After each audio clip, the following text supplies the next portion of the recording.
আমার বাবা আমার যখন 10 বছর বয়স তখন মারা যান। মা তখন বিধবা হয়ে যাব। তারপর থেকে চাচা আমাদের বাড়িতে আসতো বাজার নিয়ে। আমি ছোট হলেও বুঝতাম চাচার এত দরদ কেন আমাদের প্রতি। একদিন রাতের দৃশ্য দেখে আমায় এমন মনে হলো যে আমি এই পৃথিবী ছেড়ে চলে যাই। তাহলে মূল গল্পটা বলি। বাবা মারা যাবার 4 মাস না যেতেই হেলিম চাচার আমাদের বাড়িতে রোজ যাতায়াত শুরু হয়েছে। চাচা আসলে মা ভাত বসাতেন বা চায়ের পানি ছড়াতে। চাচা আসার সময় হাতে করে বাজার নিয়ে আসতো ব্যাগ ভর্তি বাজার। মা ওনার হাত থেকে বাজারের ব্যাগ নিয়ে নরম কণ্ঠে বলে উঠতেন, ঘরে গিয়ে বসেন, আমি চাই পানি চড়াই। মায়ের নরম কথায় হেলিম চাষি দিত। এ হাসির অর্থ আমার তখনও জানা ছিল না। বয়সটা কম, আমার 10 বছর হবে। সব জিনিস এতটা না বুঝলেও শুধু এটুকু বুঝতাম সেলিম চাচা আমাদের সাহায্য করছেন। না হলে প্রতিদিন আমার জন্য লজেন্স আনবে বা কেন? আমি বস্তির ঘর ও ঘরটাতে থাকলে উনি আমার হাতে লজেন্স হাতে দিয়ে বলতেন, নেই রাসেল লজেন্স খায়। আমিও হাসি মুখে লজেন্স নিয়ে বাইরে ছুটতাম। মা আমার দিকে তাকিয়ে থাকত। 2টা লজেন্স পেলে একটা ফাহিমকে দিতাম, আর একটা আমি খেতাম। ফাহিম আমার বন্ধু। তার বয়স মাত্র 9 বছর। একটা থাকলে সমান সমান ভাগ করে খেতাম। ফাহিম আমার ছোটবেলার বন্ধু, অনেক ভালো বন্ধু। দিনের অনেকটা সময় আমরা স্টেশনে কাটাই, ভাঙি জমাই ট্রেন আসলে কুলির কাজ করি, কখনো কখনো বাদাম বুট ও বেচি। এই স্টেশনে অনেকের সাথে সখ্যতা, কিন্তু ফাহিমের সাথে সখ্যতা আমার ছোট থেকেই। ফাহিমের বাবা মা নেই আমাদের বস্তিতে, ওর বুড়ি নানির সাথে থাকেন। রাসেল বলতে শুধুই বুঝি না নিয়ে সব। স্টেশনের পাশেই বস্তি। এই জীবন কেমন তা শব্দ জগতের মানুষের উপলব্ধি করা সম্ভব নয়। শব্দ সমাজ যা জানে তার ছিটে ফোটাও আমাদের সাথে মেলে কি না সন্দেহ। হ্যাঁ, আমরা তো তাই, আমরা কুলি, আমরা ফেরিওয়ালা। আমার শব্দ সমাজে মানুষের মতো অত শিক্ষিত নই। আমরা দুবেলা পেট পুড়ে খেতে পেলে খুশি হই। আজকে ভাঙি বেশি পাইনি, যা পেয়েছিলাম তা খুব কম। মহাজন টাকাও বেশি দেয়নি, 10 টাকা দিয়েছে। ফাহিমের সাদা মুখটা আজ কালো হয়ে গেছে। সেও বেশি কিছু পায়নি। বাড়িতে কি নিয়ে ফিরবে এটা ভেবে কষ্ট পাচ্ছে। গুলির কাজ করে শান্তি পায় না। আমাদের দিয়ে কেউ কেউ কাজ করে না। আমরা নাকি ছোট।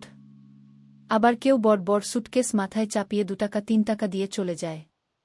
এরাই তো শব্দ সমাজে মানুষ। কষ্ট লাগে খুব, ধীর কষ্ট নেই। তুই 10 টাকা নেই। ফাহিম আমার দিকে একবার তাকায় আর একবার টাকার দিকে তাকায়। কি ভাবছিস নেধর চাচি? তো কে বলবে যে আমি হাসি? হেসে বলি, মা আমাকে এখন আর বকে না রে। ওই হেলিম চাচা আছে না, উনি আমাদের ব্যাগ ভর্তি করে বাজার করে দেয়। আচ্ছা, উনি কেন ব্যাগ ভর্তি করে বাজার করে দেয়? আমাদের সাহায্য করে তাই। তাহলে আমাদের সাহায্য করে না কেন? আমরাও তো 2 বেলা খাইতে পারি না। আমি আবার হাসি। হাসতে হাসতে গড়াগড়ি খায়। তারপর বলি, আচ্ছা হেলিম চাচাকে বল তোরেও যেন সাহায্য করে। কেন? এবার টাকাটা ধর, চল বাড়ি যাই। ফাহিম টাকাটা হাতে নেয়। তারপর দুজনে ট্রেন লাইন ধরে বস্তির দিকে হাঁটা দিই।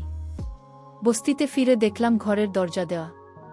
ঘরটা তো ছোট, আর একটাই ঘর। মা আমি মেঝেতে বিছানা করে ঘুমান। আমাদের খাট নেই তাই। মা আমাকে কাছে নিয়ে এখনো ঘুমায়। আব্বা থাকতেও আমাদের কষ্ট হতো, কিন্তু এতটা না। আব্বা আম্মা দুপাশে ঘুমাত আর আমি মাঝখানে।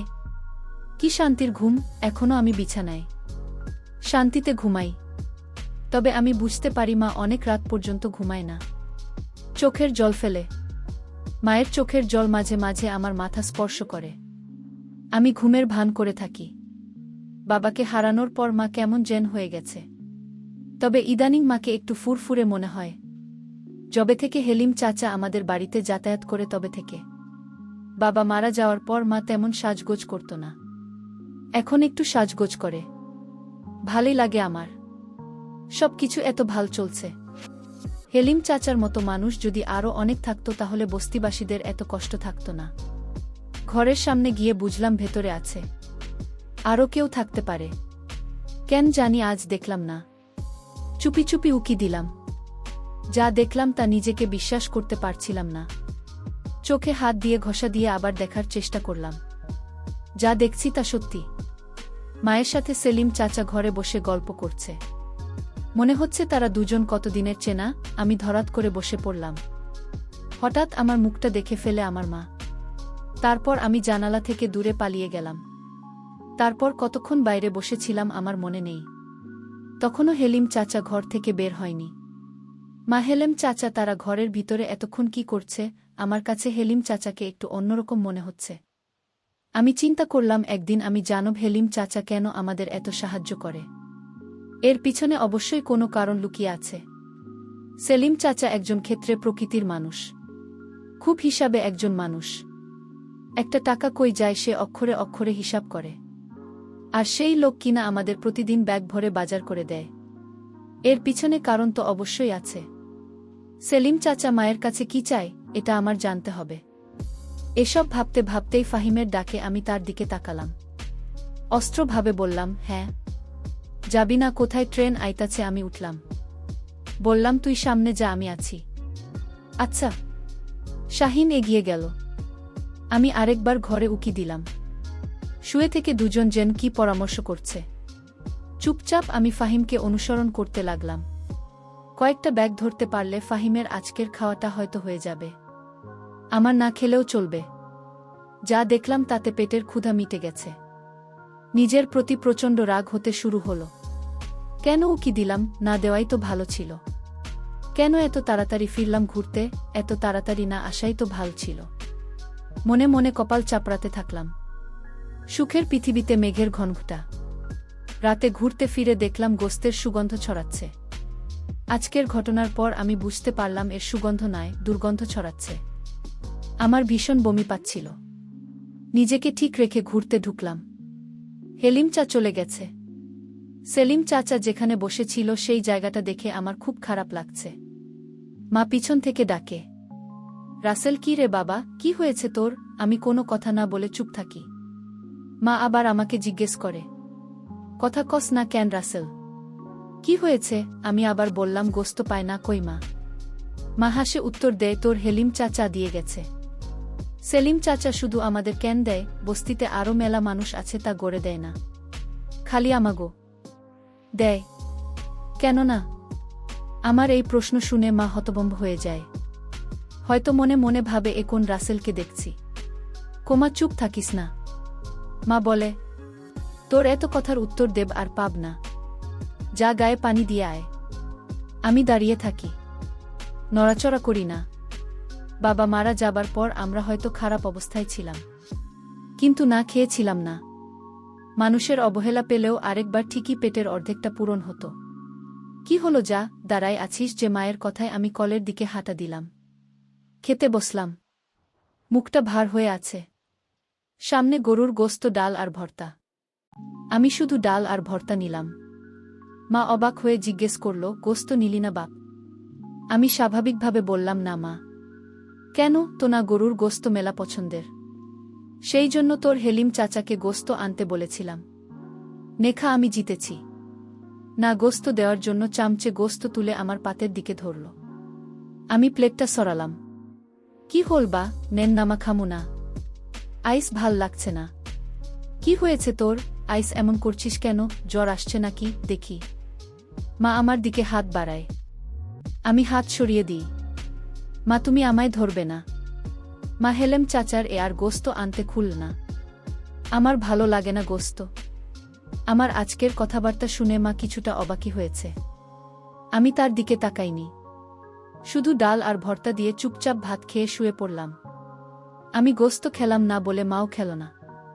আমার পাশে শুয়ে পড়ল। আজকে আমাকে আর মায়ের ঘরে থাকতে দিল না।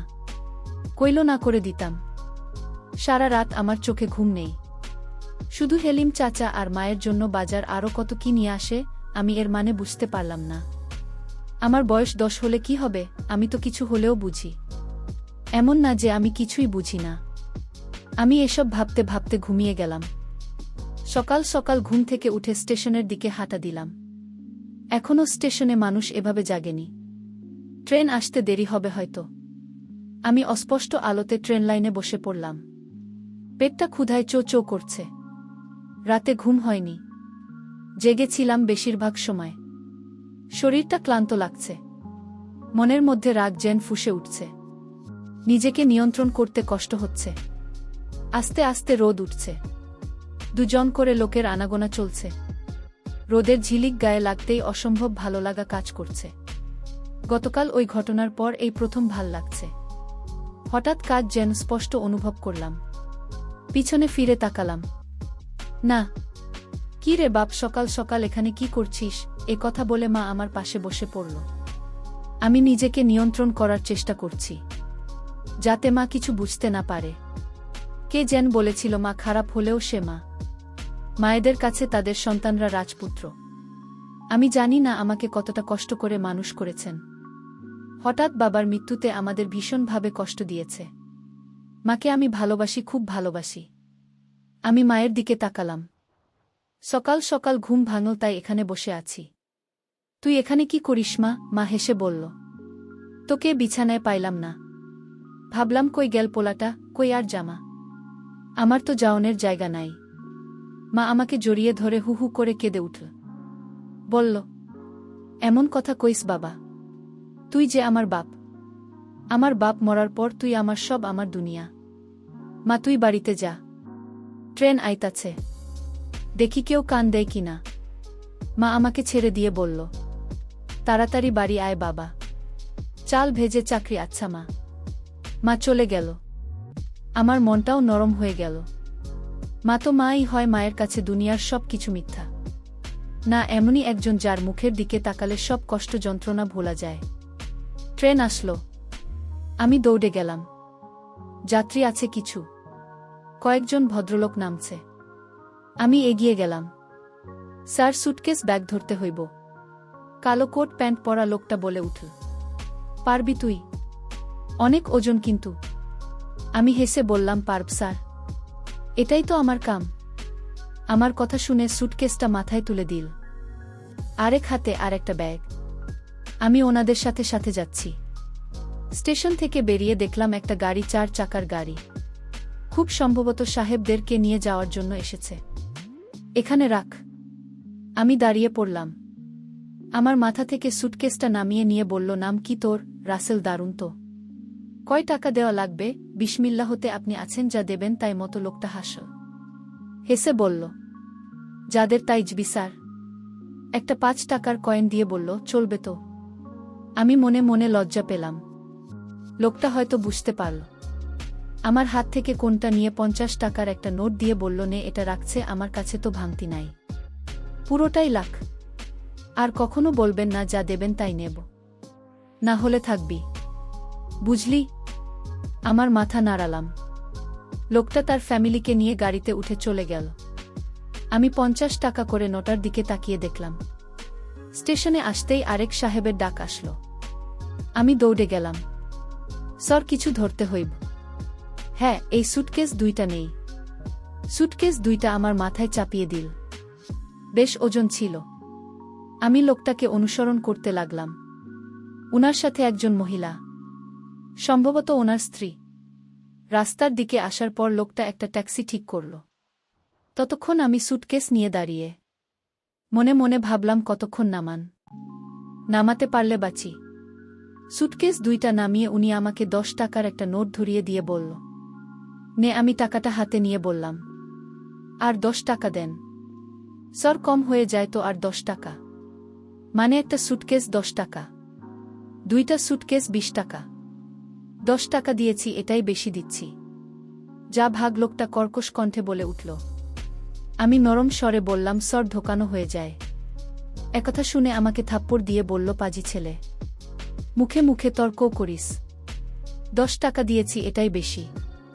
এ কথা বলেই উনারা ট্যাক্সি করে চলে গেল। আমি মাটিতে পড়েছে থাকলাম। গা ছাড়তে ছাড়তে ভাবলাম, দুজনের মাঝে কত ব্যবধান। একজন কত বিনয়ী আর একজন কত বাজে লোক, অথচ দুজনেই কোটটাই পরা। আল্লাহর এই দুনিয়া কত খেলা যে চলে, তার শেষ নেই। বাড়িতে ফিরে দেখলাম ফাহিম মায়ের পাশে বসে আছে। মা চাল ভাজা। আমি তাদের পাশে বসে পড়লাম। শাহিনকে বললাম, সকাল সকাল তুই? ফাহিমের মুখটা কালো হয়ে গেল। মনমরা হয়ে বলল, দাদির যত বাড়ছে, বিছানা থাকিবার পারে নাই, ক্ষুধা লাগছে। ফাহিমের কথায় মা বলল, দুপুরবেলা এখানে ভাতও খায় ফাহিম, যেটা আমার জন্য নিয়ে যায়। ফাহিম এবার একটু স্বস্তির নিঃশ্বাস ফেল। আচ্ছা চাচি, যা। আর চাল ভাজা খেয়ে ফাহিম সহ স্টেশনের দিকে ছুটলাম। কিছুক্ষণ পর ফাহিম বলে উঠল, তার পিছনে ধুলা কেন? আমি পেছনে ফিরে তাকালাম, দেখলাম সত্যি সত্যি অনেক ধুলো। ঝাড়তে ঝাড়তে বললাম, এক সাহেব এতে ধাক্কা দিয়ে ফেলে দিচ্ছে। ধাক্কা মারছে কেন? 2টা সুটকেস জন্য 10 টাকা দিচ্ছিল, 20 টাকা চাইতে ধাক্কা মারল। ফাহিমুল মনটা খারাপ হয়ে গেল। আমি জানি আমার জন্য অনেক মায়া, অনেক টান, অনেক ভালোবাসে ও আমায়। আমি 50 টাকার নোট বের করে ওর হাতে দিয়ে বললাম, নে ধর। 50 টাকার নোট দেখে অবাক হয়ে আমার দিকে তাকাল। এত সকাল সকাল 50 টাকা কই পাইলে? আমি সহাস্য মুখে বললাম। আরেক সাহেব এতে খুশি হয়েছে। নে ধর, দাদার জন্য ওষুধ কিনিস।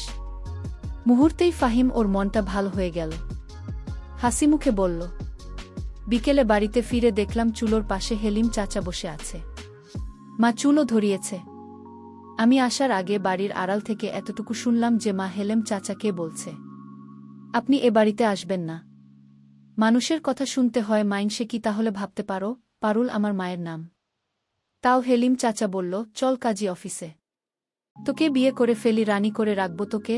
আমার বিয়ের ইচ্ছা নাই। তাহলে কি বিধবা হয়ে থাকবি? এ কথা শুনে মা চমকিত হয়ে গেল।